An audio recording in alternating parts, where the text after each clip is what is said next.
Good afternoon my dear students. आज हम state of matter के अगले पार्ट को कंटिन्यू करते हैं। आज हम जो है वान डेर वाल गैस इक्वेशंस के बारे में पढ़ेंगे।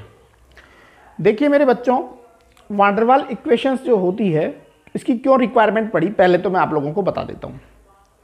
देखिए मैंने लास्ट में डिस्कस भी किया था आप लोगों से, और आज एक बार फिर से मैं डिस्कस कर देता हूँ कि केटीजी जो दी गई थी, काइनेटिक थ्योरी ऑफ गैसें अपन ने पढ़ी थी।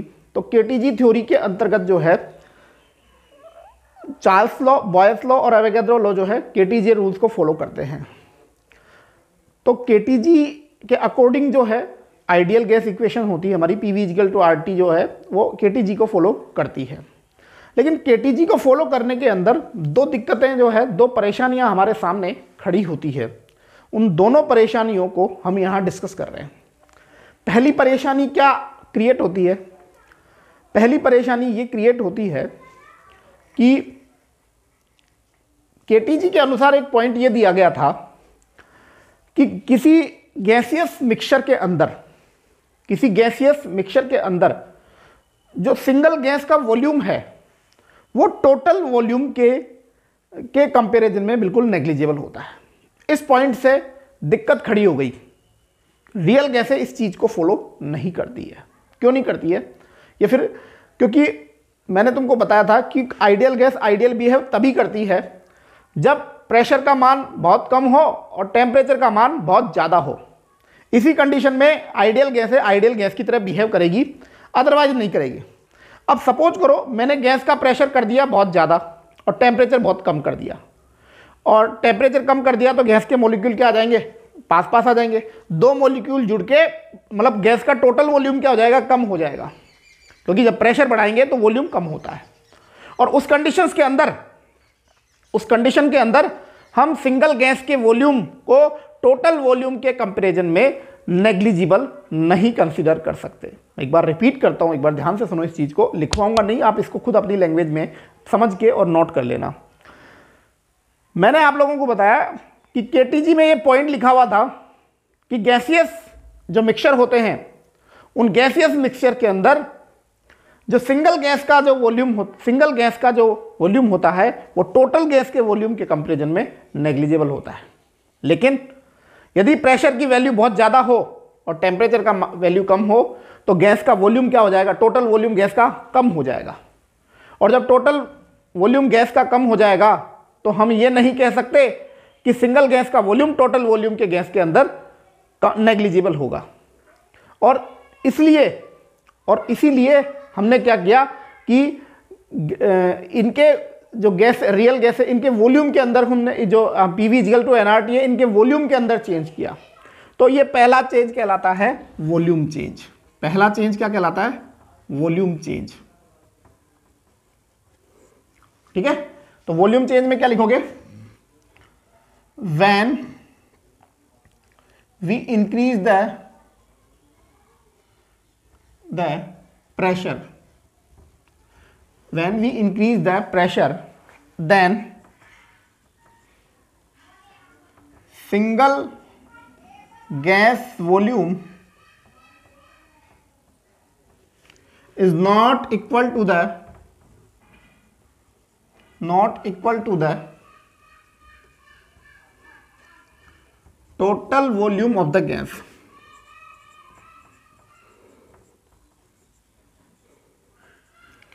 सिंगल गैस का वॉल्यूम टोटल गैस के वॉल्यूम के बराबर नहीं होगा। कब?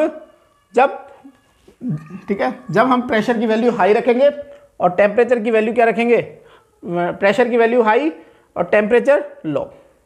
ठीक है, तो इस कंडीशन में जो है सिंगल गैस का वॉल्यूम टोटल वॉल्यूम के कंपैरिजन में नेग्लिजिबल नहीं कंसीडर कर सकते। तो when we increase the pressure of the single gas volume, the single gas volume is not negligible, कर लो इसको,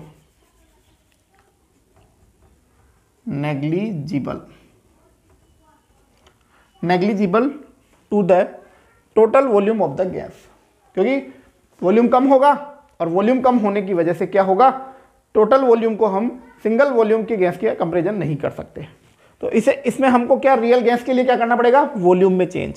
सो there is need to change the volume in ideal gas equation. तो real गैसों के लिए जो पीवी इक्वल टू एनआरटी है उसके अंदर वॉल्यूम में चेंज करना पड़ेगा, क्योंकि प्रेशर हाई करने पर जो है टोटल वॉल्यूम गैस का जो है वो सिंगल गैस के वॉल्यूम के कंपैरिजन में नेग्लिजिबल नहीं हो सकता। दूसरा चेंज क्या करना पड़ेगा, प्रेशर चेंज। दूसरा कौन सा है, ये तो पहला वॉल्यूम चेंज करना पड़ेगा, प्रेशर चेंज। क्या है प्रेशर चेंज, देखो कि जब हम प्रेशर का मान बहुत ज़्यादा हाई रखते हैं और टेम्परेचर का मान बहुत लो रखते हैं, तो केटीजी ने एक पॉइंट लिखवाया था कि गैस के मॉलिक्यूल के बीच में, गैसियस मॉलिक्यूल के बीच में किसी भी प्रकार का इंटरमोलिकुलर फोर्स जो है एग्जिस्ट नहीं करता है। There is no intermolecular force is exist in between two molecule according to the KTG. और केटीजी के अंदर अकॉर्डिंगली हमारी पीवी इक्वल टू एनआरटी है।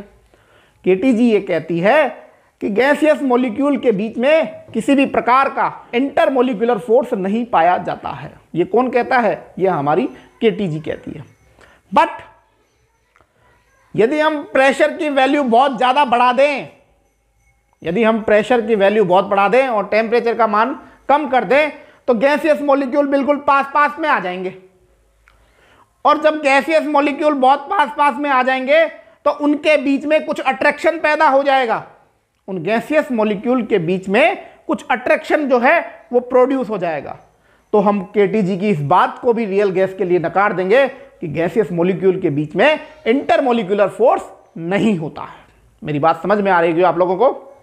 मैं रिपीट करता हूं एक बार कि केटीजी ये कहती है कि गैसियस मॉलिक्यूल के बीच में किसी भी प्रकार का कोई भी इंटरमोलिकुलर फोर्स जो होता है वो एग्जिस्ट नहीं करता है according to the KTG.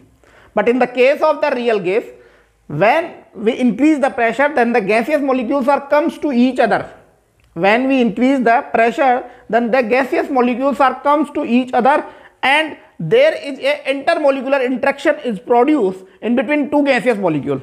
At that condition, we can't say that there is a intermolecular force is exist in between the gaseous molecules. और उस कंडीशन में हम ये कह सकते हैं कि गैसियस मॉलिक्यूल के बीच में इंटरमोलिकुलर फोर्स एग्जिस्ट कर रहा है। तो यहां पे प्रेशर संबंधी हमें कुछ चेंज करना पड़ेगा, इसको हम कहते हैं प्रेशर रिलेटेड चेंजेस। ठीक है, तो इसके अंदर लिखेंगे आप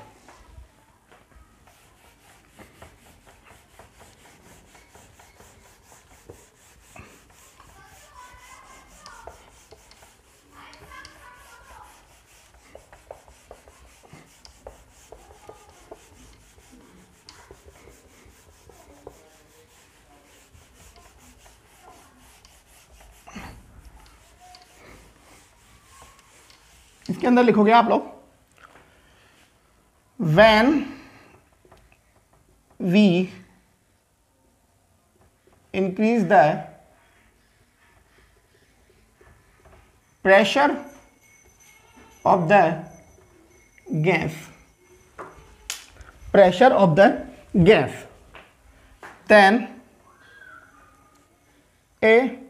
then gaseous molecules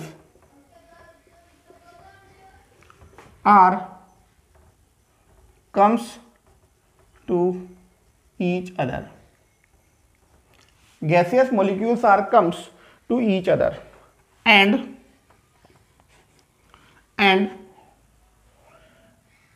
intermolecular force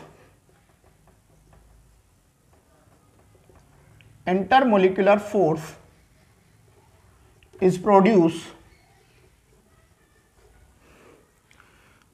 in between gaseous molecule. Gaseous molecule के बीच में इंटरमोलिकुलर फोर्स जो होता है वो प्रोड्यूस हो जाता है, क्योंकि हम गैस में प्रेशर का प्रेशर की वैल्यू बढ़ा देते हैं, और प्रेशर की वैल्यू इंक्रीज करने से गैसियस मॉलिक्यूल जो होते हैं बिल्कुल पास पास आ जाते हैं, और पास पास में आने से उनके अंदर क्या प्रोड्यूस हो जाता है, उनके अंदर इंटरमोलिकुलर फोर्स जो है प्रोड्यूस हो जाता है। तो उस कंडीशन में केटीजी वाली वो बात खत्म, नेग्लिजिबल हो गई कि केटीजी कहती थी कि गैसियस मॉलिक्यूल के बीच में किसी भी प्रकार का, तो इस कंसेप्ट से हमें प्रेशर के अंदर भी कुछ चेंज करने होंगे, ठीक है। So due to this concept there is need to change in pressure. तो रियल गैसों के लिए हमें एक तो वॉल्यूम के अंदर कुछ चेंज करना पड़ेगा और कुछ हमें प्रेशर के अंदर चेंज करना पड़ेगा, तब जो इक्वेशन आएगी उस इक्वेशन को हम कहेंगे वान डेर वाल इक्वेशन। और वान डेर वाल इक्वेशन को कौन फॉलो करती है, वान डेर वाल इक्वेशन को रियल गैसें जो होती हैं वो भी फॉलो करती है, ठीक है। तो यहां पे आगे लिखेंगे सो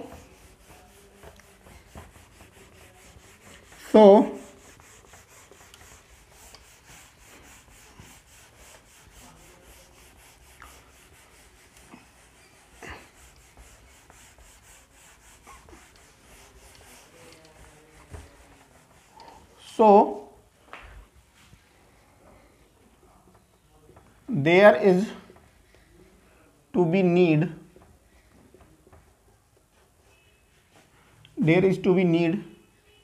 pressure and volume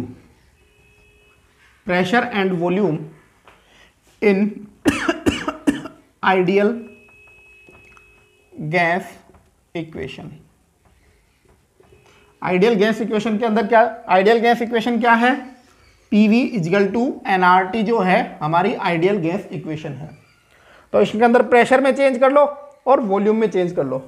तो प्रेशर में क्या चेंज कर रहा हूं, P प्लस A/V²। ये तो हमने प्रेशर के अंदर चेंज कर दिया, किसके लिए, आइडियल गैस के लिए।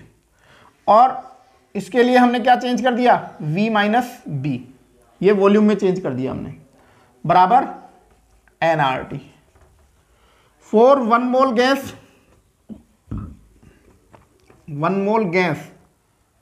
क्या हो जाएगा, n मोल गैस, चलो ये मैंने 1 मोल के लिए लिखा है तो इसको छोड़ दो। तो इस इक्वेशन को, ये जो इक्वेशन है, इस इक्वेशन को हम क्या कहते हैं, इस इक्वेशन को van der Waals gas equation कहते हैं। तो इसके अंदर लिखोगे this equation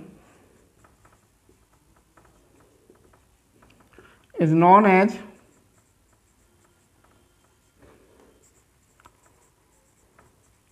one der Waals gas equation and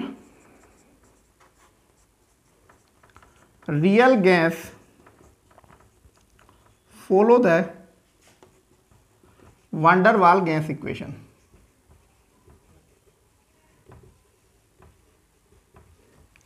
हो गया। तो आप लोगों से पूछा जाए कि वान डेर वाल एक साइंटिस्ट का नाम था, वान डेर वाल ने जो अपना इक्वेशन दिया था उसके अंदर प्रेशर में क्या चेंज किया था, तो प्रेशर में A+V² उसने जोड़ा था, और वॉल्यूम में क्या जोड़ा था उसने, वॉल्यूम में B जोड़ा था। तो अब इसके अंदर देख लेते हैं, P बराबर तो प्रेशर है, A और B जो है वान डेर वाल कांस्टेंट है जो गैस के नेचर के ऊपर डिपेंड करते हैं। देखिए इसके अंदर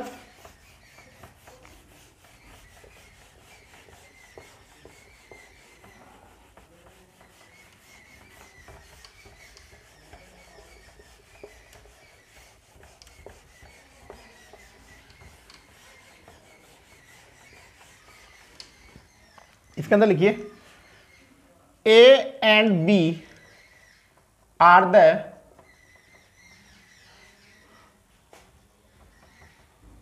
वान der Waals gas constant. A और B क्या है, A and B are the van der Waals gas constant which depend upon the nature of the gas, gas के नेचर के ऊपर डिपेंड करते हैं। कौन? ए और बी जो हैं, ये वान डेर वाल गैस है। इसके लिए जो है आप लोगों को न्यूमेरिकल होगा तो ए और बी की वैल्यू जो है हर एक गैस के लिए डिफरेंट डिफरेंट होती है। ठीक है, ए और बी की जो वैल्यू है वो हर एक गैस के लिए अलग अलग होती है। समझ में आ गया होगा आपको? तो ए और बी जो है बिल्कुल सही है। अब देखिए भाई, इसके अंदर जो है यदि मान लो हम एन मोल गैसों के लिए इस इक्वेशन को लिखना चाहें तो वो इक्वेशन देख लीजिए क्या होगी। ठीक है,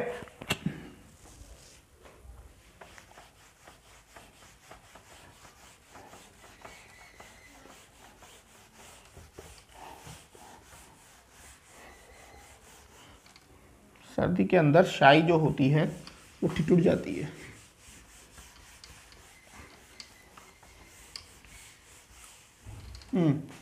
इधर देखिए,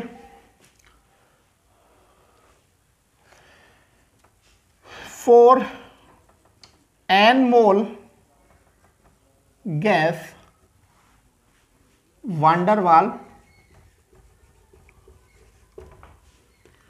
gas equation, n mole gas के लिए van der Waals gas equation क्या होगी? तो एन मोल गैस के लिए वान डेर वाल इक्वेशन जो होगी हमारी P plus a N square upon we square, ये तो प्रेशर के अंदर चेंज कर दिया, और V माइनस एन बी, ये वॉल्यूम के अंदर चेंज कर दिया, बराबर एन आर टी। ये एन मोल गैस के लिए van der Waals gas equation है। तो आपसे पूछा जाए कि वान डेर वाल ने प्रेशर में क्या चेंज किया? Van der Waal change the pressure, क्या चेंज किया? A N square upon we square, ये तो प्रेशर में चेंज किया। और वॉल्यूम में क्या चेंज किया उसने? वॉल्यूम चेंज जो है उसने क्या किया? वो किया एन बी, ये उसने वॉल्यूम के अंदर चेंज किया। एन बी जो है वॉल्यूम में इसमें चेंज किया, और A N square upon we square जो है उसने प्रेशर के अंदर जो है वो चेंज किया। तो ये आप लोगों को जो है समझ में आ गया होगा आप लोगों को। इसके बाद में आप लोग जो है वान डेर वाल गैस इक्वेशंस के बाद में आप लिख लीजिए density and molar mass of the, ये वान डेर वाल गैस इक्वेशन आप उतार लेना। अब लिखिए density and molar mass of the gaseous substance, density and molar mass of the gaseous substance.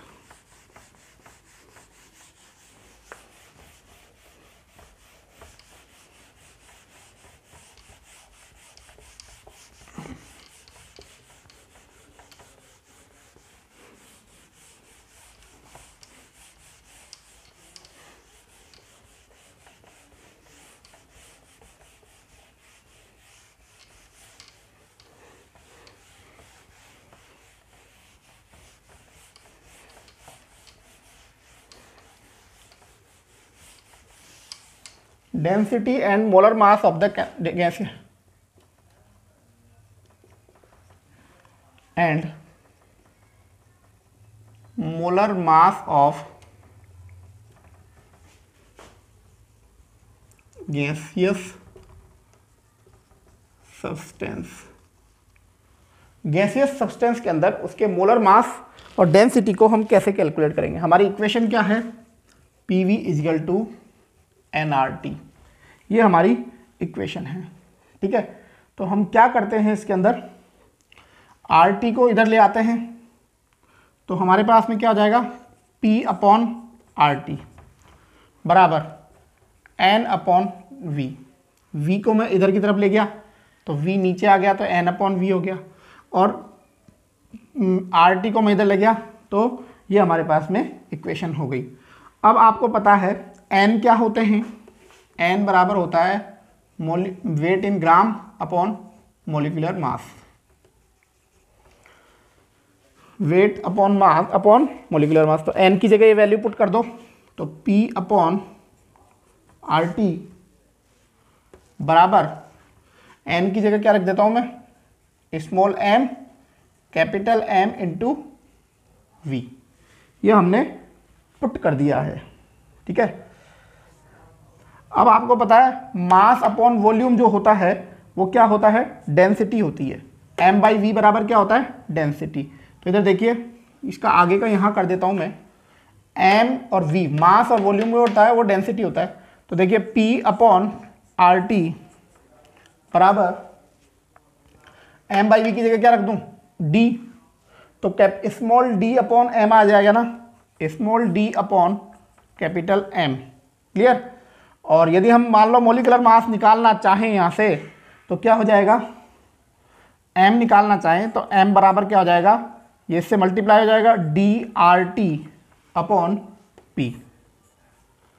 तो ये आपका मोलिकुलर गैसीय सब्सटेंस का मोलिकुलर मास निकालने का फॉर्मूला हो गया। आप यहाँ से डेंसिटी भी जो है कैलकुलेट कर सकते हो, आप यहाँ से डेंसिटी भी कैलकुलेट कर सकते हो। कैसे करोगे आप लोग, ठीक है। तो D यहाँ से आप कैलकुलेट भी कर सकते हो मोलिकुलर मास। तो गैसीय सब्सटेंस का मोलिकुलर मास निकालने का ये फॉर्मूला हमारे पास में आ गया है। ठीक है, इसके बाद में आप लोग लिखिए, इसके बाद का जो है अपन नेक्स्ट क्लास के अंदर पढ़ेंगे। All the best students for today.